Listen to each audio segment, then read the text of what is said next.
ढोलकपुर गांव में चंपा अपने 10 साल के बेटे और पति भूषण के साथ रहती थी। चंपा चाहती थी कि उसका बेटा अच्छे से पढ़ लिख कर एक अच्छा आदमी तो बने ही, साथ में अच्छी नौकरी भी करे, क्योंकि चंपा ने शादी के 11 साल बाद भी अपने घर में सुख शांति नहीं देखी थी। चंपा का पति भूषण शराब पीने का इतना आदी था कि वो हर रोज घर में कलेश किया करता। अरे नहीं बेटा, ये तूने गलत लिखा है। बेटा, अगर पढ़ाई पर ध्यान नहीं दिया तो मुझे अपने बेटे से भी जो उम्मीद है वो भी खत्म हो जाएगी। अरे नहीं नहीं माँ, आप चिंता मत कीजिए, देख लेना, मैं एक पुलिस ऑफिसर बनूंगा और लोगों पर अत्याचार करने वाले लोगों को जेल में डाल दूंगा। राजू और चंपा बात कर ही रहे होते हैं, तभी हाथ में शराब की बोतल लिए भूषण घर में आता है। क्या बोला तूने? तू पुलिस वाला बनेगा और अत्याचारी लोगों को जेल में डालेगा? तेरी माँ जो तेरे कान भर रही है उससे तो मैं बाद में बताता हूँ, पहले मेरी बात सुन। पढ़ने लिखने का कोई फायदा नहीं, किस्मत में जो लिखा होगा वही होगा। अपने पति को ऐसा करता हुआ देख चंपा अपने बेटे को पीछे कर लेती है और खुद आगे हो जाती है और अपने पति से कहती है, आज भी आप पीकर आए हैं? देखिए जरा, बच्चा कितना डरा हुआ है। आखिर क्यों इतना पीते हैं आप? क्या चाहते हैं? जिंदगी जीना चाहता हूँ मैं, जिंदगी। ये देख मेरी जिंदगी, ये बोतल देख रही है ना, ये मेरी जिंदगी, मेरा प्यार, मेरी भूख, मेरा सब कुछ। थोड़ी सी जो पी ली है, चोरी तो नहीं की है। माँ, मुझे बहुत डर लग रहा है, कहीं पापा आज भी आपको मारेंगे तो नहीं? अब राजू धीरे से कमरे में चला जाता है। भूषण बहुत देर तक गाना गाता है और अपनी पत्नी को सुनाता है और खाना खाने के बाद खाट पर ही सो जाता है। अब अगली सुबह चंपा उदास होकर गांव के हैंडपंप पर पानी भर रही होती है। अरे चंपा बहन, ये आपकी आंखों के नीचे कैसा निशान है? अरे नहीं नहीं, बस ये तो मैं गिर गई थी ना, उसी का निशान है। तभी वहाँ गांव की कलावती आती है। कलावती चंपा को देखकर कहती है, बिजली से तो झूठ बोल लेगी, लेकिन मुझसे कैसे झूठ बोल पाएगी तू? आखिर मैं तो तेरी माँ की उम्र की हूँ, सब कुछ पता है मुझे। कल रात फिर से भूषण ने तुझे पीकर मारा ना? आप तो जानती हैं कलावती काकी, उनका तो ये रोज का है। मैं तो अब तंग आ चुकी हूँ। मेरा 10 साल का बच्चा भी ये सब देखकर बहुत डर जाता है। अरे अभी तो मैं तुझसे पूछ रही थी कि आखिर ये आंखों के नीचे निशान कैसा है? कल रात मैंने तेरे घर से रोने चीखने की आवाजें सुनी थी। अब क्या करूं मैं? सबसे मुझे झूठ बोलना पड़ता है। अगर किसी ने उन्हें बोल दिया कि मैंने आप लोगों से उनकी बुराई की तो वो घर में और भी ज्यादा झगड़ा करेंगे। इन आदमियों का तो काम ही क्या है? पूरे दिन घूमना फिरना, रात को पीकर घर में लड़ाई झगड़ा करना। मेरा पति भी ऐसा ही करता है। अब मैं अपना दुख किससे कहने जाऊं? सही कह रही हो बहन तुम। अब चंपा पानी भरकर घर आ जाती है और घर के काम करने में लग जाती है। वहीं राजू पढ़ रहा होता है।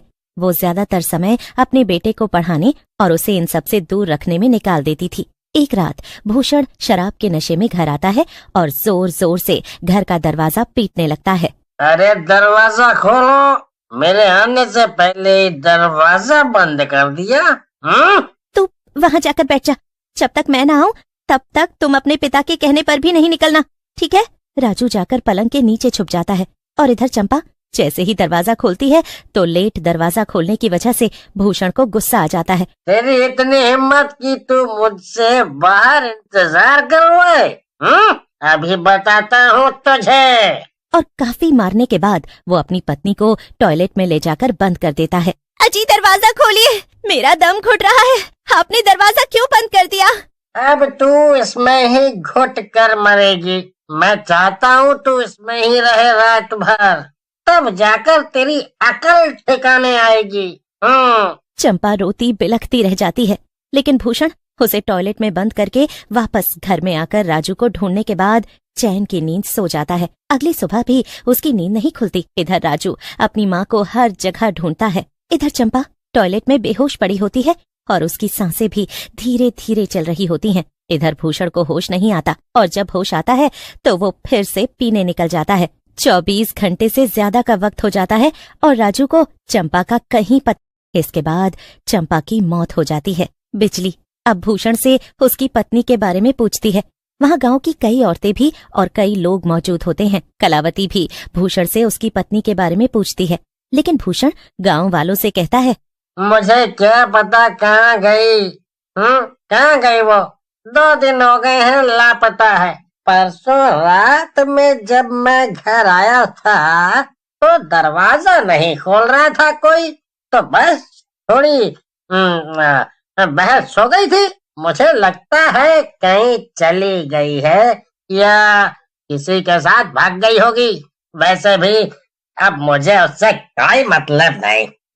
भूषण अभी भी नशे की हालत में था। गांव वाले उसे कुछ भी बोलना नहीं चाहते थे। राजू बेचारा रो रहा होता है। बिजली उसे घर ले जाकर खाना पीना खिलाती है। अब अगले दिन गांव वालों को पता चलता है कि चंपा टॉयलेट में मिली है और उसकी दम घुटने से मौत हो गई है। और धीरे धीरे ये बात पूरे गांव में फैल जाती है। लेकिन वक्त के साथ गांव वाले हमदर्दी जताकर इस हादसे को भूल जाते हैं। इधर राजू भी अपने ननिहाल चला जाता है और भूषण अपना वही पीना खाना और घर जाकर सो जाना ऐसे ही चल रहा था। एक रोज भूषण के दोस्त बिरजू की गांव के बीचों बीच लाश मिलती है। अरे, इस बेवड़े को किसने मार दिया? इसके तो कोई मुंह भी नहीं लगना चाहता था। और भला इससे किसकी दुश्मनी रही होगी जिसकी आंख भी नहीं खुलती? बिरजू की मौत के बाद हर कोई सदमे में आ जाता है कि आखिर उसे किसने मारा। किसी को कुछ पता नहीं चलता। अब इस बात को करीब 4-5 दिन के बाद भुला दिया जाता है और 7वें दिन एक और मौत होती है। ये मौत भी ठीक उसी तरह होती है जैसे बिरजू को मारा गया था। ये भी भूषण का दोस्त ही था और भूषण के साथ अक्सर शराब पीता हुआ मिल जाता था। हाँ, मुझे तो ये समझ में नहीं आ रहा कि पिछले कुछ दिनों में 2 मौतें हो चुकी हैं गांव में, लेकिन ये मौत उन लोगों की ही क्यों हो रही है जो भूषण के साथ उठते बैठते हैं? यही तो मैं भी सोच रही थी, लेकिन मैंने सोचा छोटा मुंह बड़ी बात कर दी तो ये विवाद मेरे सर आ जाएगा। लोग इस मौत को भी बड़ी आसानी से भुला देते हैं क्योंकि ये उन लोगों की मौतें हो रही थीं जो शराब के आदी थे। लेकिन इस बार जिसकी मौत हुई थी वो था बिजली का पति और उसे भी अक्सर भूषण के साथ देखा जाता था।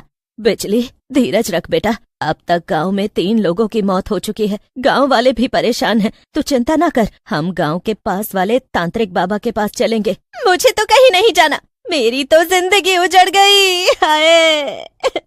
कलावती अब बिजली को 2-4 दिन बाद एक तांत्रिक बाबा के पास लेकर जाती है। वो तांत्रिक बाबा कुछ देर मंत्र पढ़ने के बाद कलावती और बिजली से कहता है, मैं जो देख पा रहा हूँ ये एक भटकती आत्मा है जो किसी को परेशान करने के मकसद से नहीं बल्कि उन लोगों को सजा दे रही है जो अपने परिवार को जीते जी मार देते हैं। कुछ देर तक तांत्रिक मंत्र पढ़ता रहता है। कलावती और बिजली वहीं बैठकर तांत्रिक को देख रही होती हैं। तभी वहाँ एक आत्मा प्रकट होती है और जोर जोर से हंसने लगती है। इन सब के पीछे का मेरा मकसद सिर्फ यही था कि औरतों को जीने दिया जाए। औरतों को कभी भी प्यार, सम्मान, इज्जत नहीं मिली। जो लोग उन्हें इज्जत नहीं देते, मान सम्मान नहीं देते, उनके साथ ऐसा ही होना चाहिए। इसका मतलब ये है कि चंपा, तूने मेरे सुहाग को उजाड़ दिया। क्यों चंपा, क्यों? देखा, तुम्हारे मन में अभी भी तुम्हारे पति के लिए प्यार था जो तुम्हें कभी भी इज्जत, मान, सम्मान नहीं देता था बल्कि मारता पीटता था। और आज मैं एक और जान लूंगी और वो जान जाएगी मेरे पति की। मैं अब तक जिनकी वजह से भटक रही हूँ उन्हें मैंने मौत के घाट उतार दिया। अब बचा मेरा पति। उस इंसान ने मुझे टॉयलेट में बंद करके मेरी जान ली थी ना। हाँ? इतना बोलकर वो चुड़ैल वहाँ से गायब हो जाती है और पहुँचती है अपने घर, जहाँ नशे की हालत में भूषण खाना खा रहा होता है। अब वो चुड़ैल भूषण का हाथ पकड़कर उसे टॉयलेट तक ले जाती है और उसे टॉयलेट में बंद कर देती है। भूषण कुछ समझ पाता उससे पहले ही वो टॉयलेट में बंद हो चुका था। इधर कलावती और बिजली जब तक गांव पहुंचते हैं तब तक भूषण की जान जा चुकी होती है क्योंकि टॉयलेट में बंद करने के बाद वो चुड़ैल भूषण का गला दबाकर उसे मौत की नींद सुला चुकी थी।